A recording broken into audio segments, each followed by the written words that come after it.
Se recomienda el uso de audífonos para una mejor experiencia. Era el cascabel de una serpiente. Sonaba muy rápido y muy fuerte. Me estaba aturdiendo. Al cascabel se le sumaron un montón de lamentos, aullidos y otros sonidos inentendibles. Hasta podía escuchar como si un río corriera bajo mis pies. Creí que iba a enloquecer. Relatos de Terror Podcast. ¿Te atreves a escucharlos? Caminando en el infierno.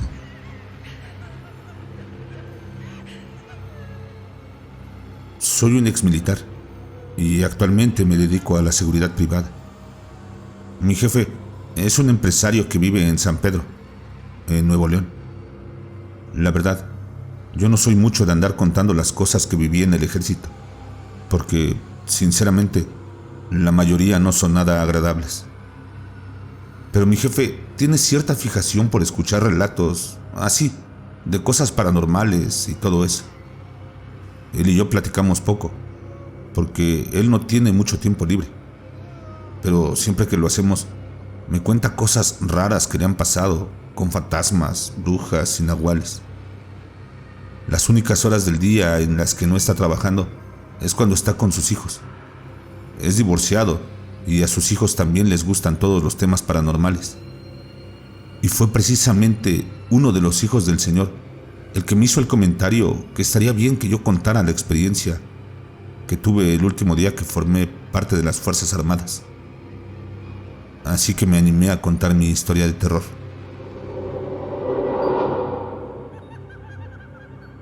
Bueno, yo causé alta en el sexenio de Calderón.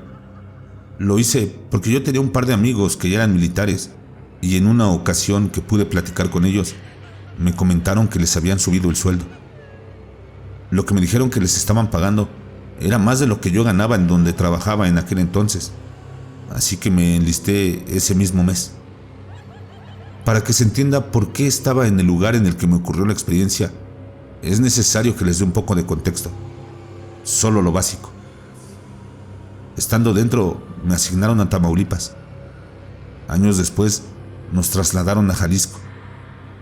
Era muy difícil trabajar. A los que nos asignaban ahí no durábamos mucho. Nos movían muy seguido. Era como una medida de prevenir que se generaran lazos entre la maña y el ejército.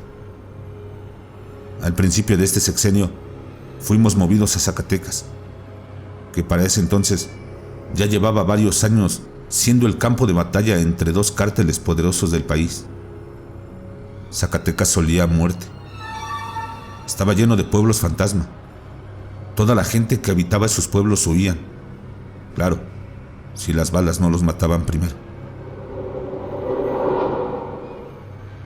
Bueno, fue en Zacatecas donde viví la experiencia que me haría causar baja del ejército. Nos habían mandado a la sierra que está detrás del Cerro de la Bufa. Estábamos más o menos a la mitad, entre el cerro y la carretera Morelos-Cocío. Nos habían enviado a interceptar un convoy armado de uno de esos carteles. Lo que nosotros no sabíamos era que los del cartel contrario también estaban en la sierra, esperando ese mismo convoy. Así que a la mera hora se armó tremenda balacera. Muchos muertos. Solo una camioneta de todo el convoy pudo salir de ahí. Cayeron todos los del segundo cartel y del ejército nada más quedé yo. Fue de pura suerte. El que me estaba tirando no contó bien sus balas y fue por eso que pude escapar.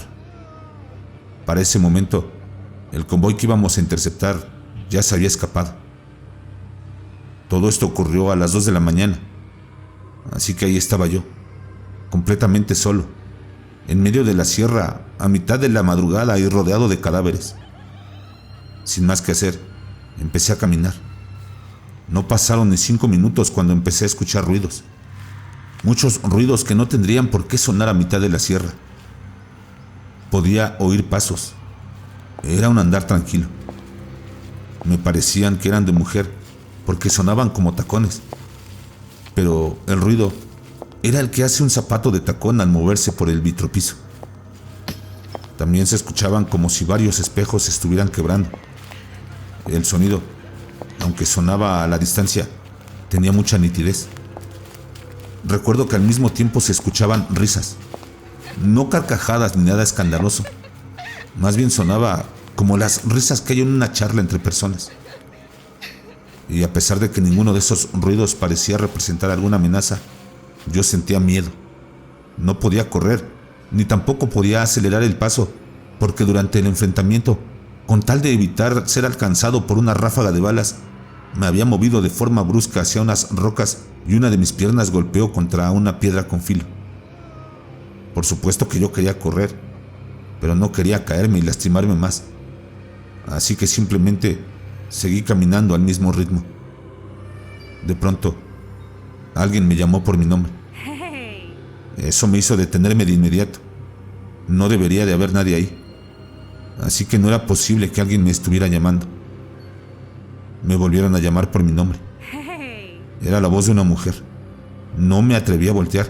Simplemente giré un poco la cabeza y al ver de reojo noté que a escasos 3 metros detrás de mí estaba una mujer. No alcancé a notar ningún detalle en particular, ni rasgos, ni vestimenta. Supe que era una mujer por la silueta, solo por eso. Volví la vista al frente y continué caminando. Di unos 20 pasos y volví a mirar de reojo. La mujer estaba a la misma distancia. Me estaba siguiendo. Avanzaba a la misma velocidad que yo lo hacía. Pero algo en la mujer había cambiado. Ahora sí podía notar un par de rasgos en su rostro. Era oscuro y creo que tenía cuernos. Fue tal la impresión que me llevé que casi se me corta la respiración. Las piernas me temblaron un poco. Pasé saliva y hasta sentí caliente la frente. Me mantuve firme y continué mi camino, sabiendo que esa horrible cosa seguía detrás de mí, temiendo que en cualquier momento pudiera ser atacado. Entonces empecé a escuchar otro sonido. Era el cascabel de una serpiente. Sonaba muy rápido y muy fuerte. Me estaba aturdiendo. Al cascabel se le sumaron un montón de lamentos, aullidos y otros sonidos inentendibles. Hasta podía escuchar como si un río corriera bajo mis pies. Creí que iba a enloquecer. La mujer volvió a llamarme por mi nombre. Ya no pude controlar aquella situación y decidí voltear. Nunca he podido sacarme de la mente lo que vi al girarme. Ahí estaba la mujer, con ropas celestes, cabello a los hombros, de estatura promedio, pero sus rasgos faciales eran inhumanos. Sus ojos tenían una forma casi recta en la parte de arriba. Su frente era prominente y sus pómulos abultados. Tenía la barbilla puntiaguda. Ella era muy delgada, demasiado diría yo. Toda su piel era oscura, con manchas más oscuras. Así estaba en pies, brazos, cuello y cara. Estaba descalza. Sus dedos de pies y manos estaban torcidos, atrofiados. Además, sus piernas y brazos parecían estar dislocados. Era una criatura horrible, y si tuve la desgracia de alcanzar a ver tantos detalles, fue porque el cielo estaba completamente despejado y la luna brillaba con fuerza. Los ojos de aquella cosa eran profundamente negros y su pupila brillaba, igualito que los ojos de un gato o una serpiente. Yo estaba petrificado. Sentí como el tiempo se detuvo. Esperé que el monstruo hiciera cualquier cosa, pero nada pasó. Así que, sin retirar mi vista de la extraña mujer, empecé a dar pasos hacia atrás. Cuando se me ocurría voltear un poco para cuidar de no tropezar con las rocas, aquella mujer comenzaba a avanzar. Se detenía cuando volvía mi mirada hacia ella. Seguía avanzando hasta que la perdí de vista. Entonces me sentí seguro de girarme y empezar a correr. Lo hice hasta llegar a la carretera. No porté el uniforme ni un día más. Me di de baja inmediatamente. Aquello había sido demasiado para mí. El simple hecho de quitarle la vida a una persona es algo que te cambia por dentro. Algo se rompe dentro de ti. Ya ni siquiera recuerdo cuántas personas llegué a matar. Criminales, por supuesto. Pero aún así, eran personas. Yo perdí la cuenta después de llegar a 100. Pero en aquella ocasión, en la sierra de Zacatecas, 6 de los que iban conmigo eran mis amigos y a todos los vi caer sin vida. Lo que pasó con la horrible mujer con rasgos de serpiente fue la gota que derramó el vaso. Cuando me entrevisté con mi actual jefe, me preguntó cuál había sido la causa de mi baja del ejército y tuve que contarle esta historia de terror. Al principio no me creyó, pero por suerte yo tenía suficiente experiencia como para quedarme con él en el trabajo. Un día cualquiera, varios meses después, el señor me pidió que le contara mi historia de terror a sus hijos. Así fue como él por fin me creyó, porque repetí todo exactamente igual, palabra por palabra, tal como se lo había contado a él. Es justo como se los acabo de relatar.